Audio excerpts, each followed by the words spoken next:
Policijska konjenica je že od leta 1920 pomemben del policije. Prisotna je pri iskanju ljudi, na športnih prireditvah, nedavno se je izkazala tudi na vseslovenskih protestih. Temu konju ime Strana, je lipicanec. Strana je le eden izmed 19 kopitarjev, brez katerih si policisti dela ne znajo predstavljati. Tudi konji so policisti v prvi vrsti. In tako kot vsak človek ne more biti policist, enako velja za konje. Le redki namreč izpolnjujejo vsa zahtevana merila. Ne sme biti preveč dojemljiv do motečih elementov, ki jih povzroča človek, ali pa do motečih elementov, ki jih povzroča narava. Star mora biti od 4 do 8 let, visok najmanj 170 cm in ne glede na to, da smo ženske v policijo sprejeli že pred 40 leti, so kobile med konjenico še vedno nezaželjene. Predzadnje sito je veterinarski pregled. Če tega uspešno prestane, sledi še 30-dnevni praktični preizkus konja, na katerem se preveri karakterne in delovne sposobnosti konja.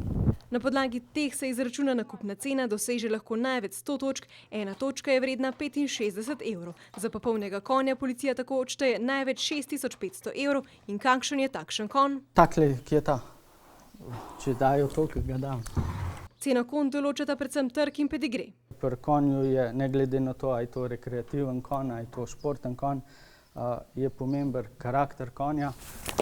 Zaradi zahtevnosti dela imajo tudi konji bonificiran staž, saj kljub temu, da živijo okoli 30 let, delajo le okoli 15.